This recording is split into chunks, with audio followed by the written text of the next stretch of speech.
আসসালামু আলাইকুম ওয়া রাহমাতুল্লাহ। আমাদের সাথে কথা বলছি প্রফেসর ডক্টর মোহাম্মদ মহিউদ্দিন উজ্জ্বল। গতকালকে জামাত তাদের নির্বাচনী ইশতেহার ঘোষণা করেছে। সেখানে তারা বলেছে 18 থেকে 22 বছর বয়সী ছেলে মেয়েদের 6 থেকে 12 মাস মেয়াদে তারা সামরিক প্রশিক্ষণ দেবে। তারা বলেছে প্রশাসন এবং সরকারে যেটা ক্যাডার ভিত্তিক, যে নিচে থেকে জয়েন করে আস্তে আস্তে উপরের দিকে উঠতে হয়, তারা বলেছে পাশে থেকেও যে কোনো পজিশনে তারা ওপেন রাখবে। তারা দুর্নীতির বিরুদ্ধে তাদের জিরো টলারেন্সের কথা বলেছে, যারা চাঁদাবাজির বিরুদ্ধে জিরো টলারেন্সের কথা বলেছে, ব্যাংক লুটের বিরুদ্ধে জিরো টলারেন্সের কথা বলেছে। এবং তারা যেহেতু চাঁদাবাজি করে না, দুর্নীতি করে না, ডাকাতি করে না, সুতরাং এগুলো তারা সমাজে অ্যালাউ করবে না, যার ফলে যেটা হবে আমাদের অর্থনীতিতে প্রাণ চাঞ্চল্য চলে আসবে, শিক্ষার উপর তারা সর্বোচ্চ গুরুত্ব দেবে। সুতরাং আমরা দেখতে পাচ্ছি জামাতের মধ্য দিয়ে বাংলাদেশে একটা পজিটিভ রাজনীতির সূচনা হতে পারে। এখন প্রশ্ন হচ্ছে, জামাত কি বাংলাদেশে ক্ষমতায় আসতে পারবে? বাংলাদেশে গত 17 বছর কোনো রকম নির্বাচন তেমন করে হয়নি অংশগ্রহণমূলক। এই নির্বাচনটাও অংশগ্রহণমূলক না, এখানে আওয়ামী লীগ ভোট দিচ্ছে না, যার ফলে আওয়ামী লীগের বিশাল বড় একটা ভোট ব্যাংক এখন কোন দিকে ভোট দিবে তার উপর ডিপেন্ড করছে এই নির্বাচনে কোন দল ক্ষমতায় আসবে। পত্রপত্রিকায় নানা পেপার নানা রকমভাবে বায়াসড হয়ে প্রোপাগান্ডা দিচ্ছে। সর্বশেষ আমরা যেটা দেখেছি সেখানে যেটা দেখা যাচ্ছে 88% মানুষ তারেক জিয়াকে প্রধানমন্ত্রী হিসেবে দেখতে চায়, এবং এটা নিয়ে সমালোচনা হচ্ছে এইভাবে যে প্রধানমন্ত্রী হওয়া তো ব্যাপার না, যেটা ব্যাপার সেটা হচ্ছে কয়জন, মানে কোন দল সর্বোচ্চ সংখ্যক আসন পাবে, 151টা আসন পাবে। যে দল 151টা আসন পাবে সেই দলই প্রধানমন্ত্রী তৈরি করবে। এখন জনমত জরিপ করে এই প্রধানমন্ত্রী হবে, এই প্রধানমন্ত্রী হবে না, সেটা করে তো আসলে জনগণকে বিভ্রান্ত করা। সুতরাং আমরা দেখতে পাই পত্রপত্রিকার মধ্য দিয়ে নানা রকমভাবে সমাজের মধ্যে মিথ্যা প্রোপাগান্ডা ছড়ানোর অশুভ চেষ্টা করা হচ্ছে। নারী নেতৃত্ব নিয়ে নানা রকমের প্রোপাগান্ডা ছিল, যেখানে জামাত ইসলামের মজলিসে শুরা 284 জন সদস্যের মধ্যে 91 জনই হচ্ছে নারী। সেখানে জামাত নারী বান্ধব না এমন নানা রকম প্রচারণা দিচ্ছে। জামাতের একটা অবস্থান আছে যে নারীরা কখনো দেশের সর্বোচ্চ ব্যক্তি হতে পারবে না, এটা ইসলাম ধর্মে এই জিনিসটা স্বীকৃত। সুতরাং সেই পজিশন থেকে তারা প্রধানমন্ত্রী পদে নারীকে দেখতে চায় না, অন্য সব কাজে তারা নারীর সমান অংশগ্রহণ আছে। তারা নারীদের জন্য কর্মঘণ্টা কমিয়ে দেবে এমন অনেক কিছু তারা বলেছে। আর বিএনপি সুযোগ বুঝে নানাভাবে তাদের জামাতের যেহেতু নেগেটিভ দিক খুব বেশি কিছু নয়, সুতরাং জামাতকে হেনস্থ করার জন্য যে সমস্ত দিকগুলো তারা পেয়েছে সেগুলোকেই তারা আক্রমণ করবে।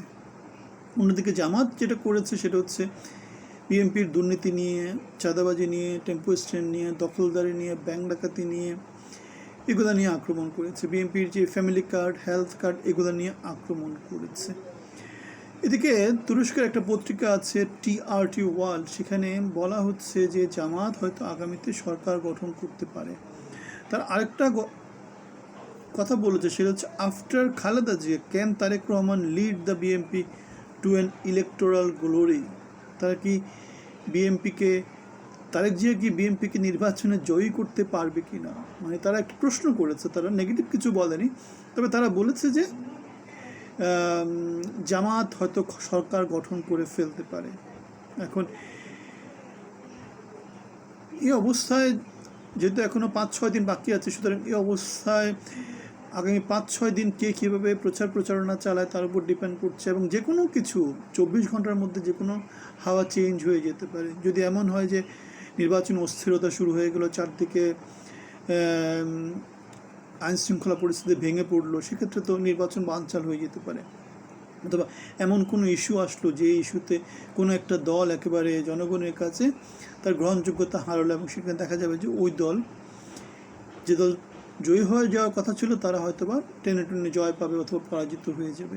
যেমন 5ই আগস্টের পরবর্তীতে যদি নির্বাচন হতো, বিএনপির ক্ষেত্রে হয়তো জয়ী হয়ে যাওয়াটা 300 আসনে 300 পেয়ে যাওয়াটাই স্বাভাবিক ছিল, কিন্তু তাদের নানা জায়গাতে আইনশৃঙ্খলা পরিস্থিতির অবনতি, তাদের চাঁদাবাজি, টেম্পো স্ট্যান্ড দখলদারি, ব্যাংক ডাকাতি, খুন, এগুলো নিয়ে নানা রকমের পত্রপত্রিকায় রিপোর্ট হওয়ার মধ্য দিয়ে তাদের গ্রহণযোগ্যতা সমাজে একটু একটু করে কমে গেছে।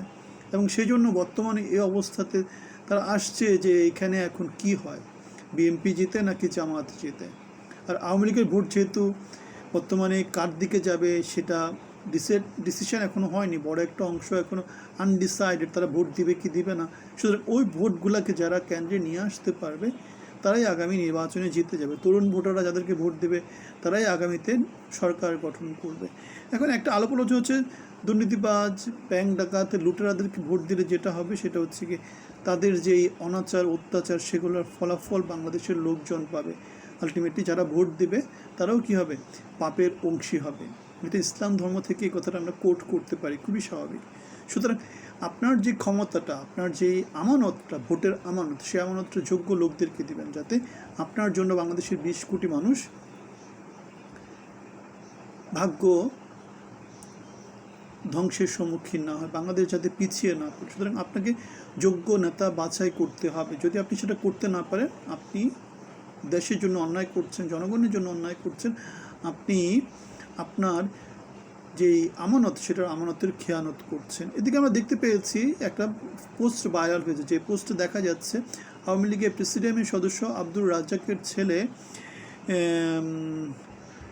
নেদারল্যান্ডে গিয়েছে এবং সেখানে সে বাঁদনকে নিয়ে গিয়েছে, নায়িকা বাঁদনকে নিয়ে গিয়েছে, এবং তার বাবা যেহেতু জেলখানাতে আছে, সুতরাং এটা নিয়ে একটা সমালোচনা হচ্ছে যে